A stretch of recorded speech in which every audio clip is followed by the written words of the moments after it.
My name is Manjot Kaur and I will be talking about power. So let's first understand what is power with an example. Power is the capacity that A has to influence the behavior of B so that B acts in accordance to A's wishes. And if we say in simple words, we can say power is making someone to do what you want them to do. So this was the definition of power. Now let's move further and talk about the basis of power. So basis of power are actually the sources from where the power is derived, and this is divided into two parts, that is formal power and informal power. So firstly we will talk about the formal power. And in formal power there comes three power. Number one is legitimate power.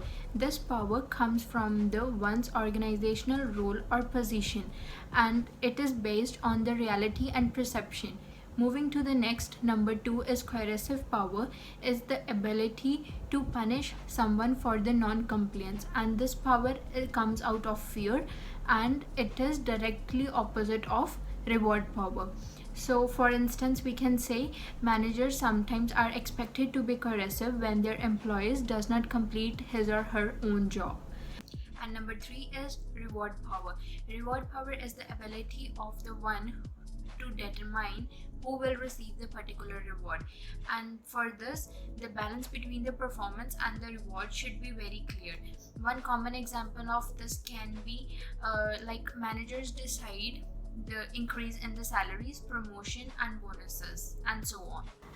In informal power, here comes the expert power and referent power, and these are the most effective basis of power.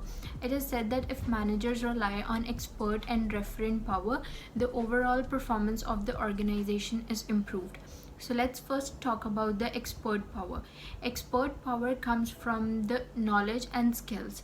For instance, we can say if the person in an organization have some special skills and knowledge about a particular thing which other people in the organization do not have, so that individual can exert expert power. So that is expert power. Next is referent power. Referent power is often known as charisma, and referent power is when you like working with someone and you want to work with that person again and again. You enjoy working with them. So that is referent power. For example, we can say followers admire and respect their leader. Now let's shift the gears and talk a little bit about dependency. Dependency is key to power and it is directly related to power. The more the person is dependent upon you, the more the power you have. This is what dependency is. And the last point of this part is that dependency is increased when you possess something that is considered important, scarce, and non-substitutable by others.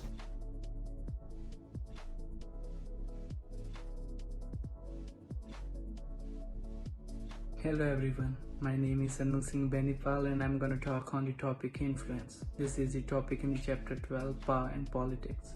Influence means trying to get others to do what we want. As there are 8 methods of influence, the first one is the most common method used by everyone, which is the rational persuasion.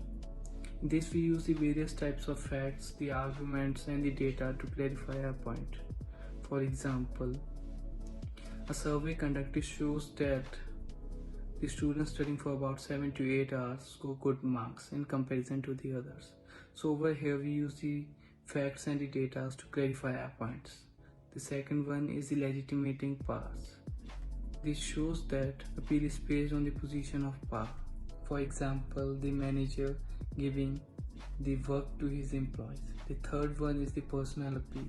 This we give the advice to the others because you like them and they like to have your help. And the fourth one is the exchange method. Simply we can say the given method or the bargain method. This a person helps each other. The fifth method is the invitation, means making others feel good about themselves. This is most effective and it is honest and infrequent. The sixth method is the coalition tactics, means a group influencing the other people of the group. And the seventh one is the personal appeal, which means tap to your values and emotions to get the support for your point or research.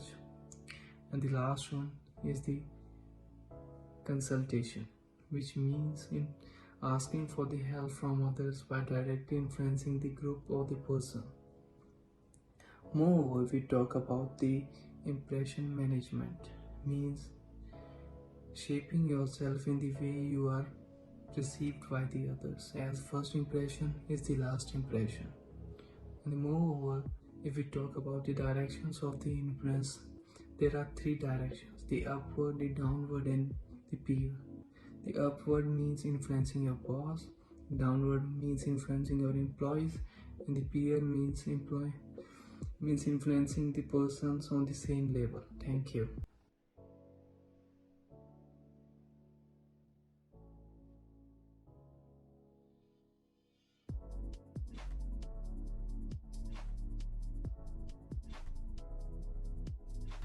Hello everyone, my name is Kamalji Singh. Today I am going to talk about organizational politics. First I am going to tell about the definition of organizational politics. It's the natural part of organizational life, and mostly the company is doing this organizational politics in informal and unofficial ways to achieve their organizational goals, and it also increase the power of leader and managers. Now the question is right that what is the positive and negative outcomes of organizational politics. The positive outcome of organizational politics is that they can sit together and share their ideas to build mutual understanding in their team, and it also related to increase the teamwork. Then in the negative outcome sides, the person get ego, and they started misuse of their powers regarding to employees, and most of others are saying that it's has a negative influence on their organization behavior, and some of them saying that it has mostly positive effect on the organization, like they cannot achieve their organizational goal without politics skills. And now there are two types of antecedents. First one is the individual antecedents.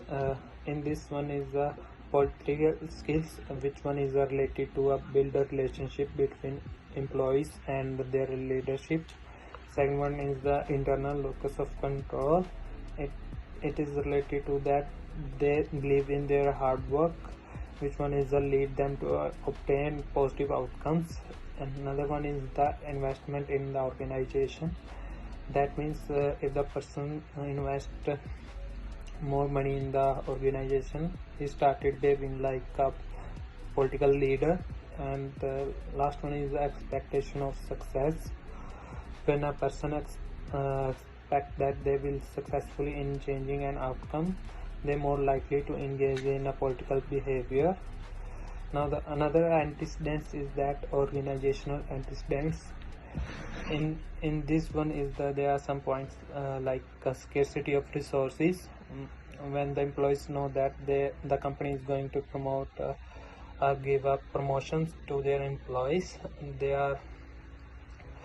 then managers are mostly engaging like a political behavior, and they're starting like a political behavior towards their employees. Another one is the role ambiguity. It allows to individual to negotiate and redefine their roles. Another one is performance evaluation and promotion, which is related to the human resources. Practice can lead to greater political behavior, such as impression management.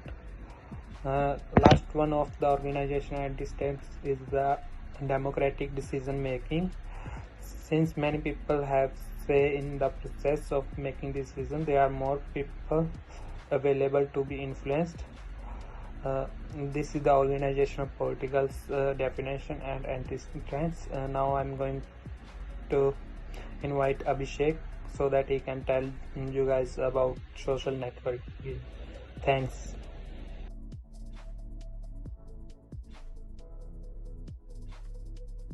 Hello everyone, my name is Abhishek and my topic is social networking. So, what is social networking? Social networking is an online platform which people use to socially interact or to make some social relationships with those people who share common interests, common backgrounds, common understandings, and real life connections. This is known as social networking. There are four commonly used sources for networking: Facebook, Twitter, LinkedIn, and Instagram. Actually, there are a lot many other sources, but these four are the main ones. When it comes to social networking, there are two type of ties: strong ties and weak ties. Strong ties exist between close knit members. Most of the times, these members are from our family backgrounds, sometimes our close friends or close relatives too. So we have a good bonding with these people, and we can easily get our work done when we have a strong ties. On the other hand, weak ties are typified by distant social relationships and infrequent interactions, which are commonly observed between some strangers. So we are not that close to these people, so we can still get our work done by weak ties. So thank you.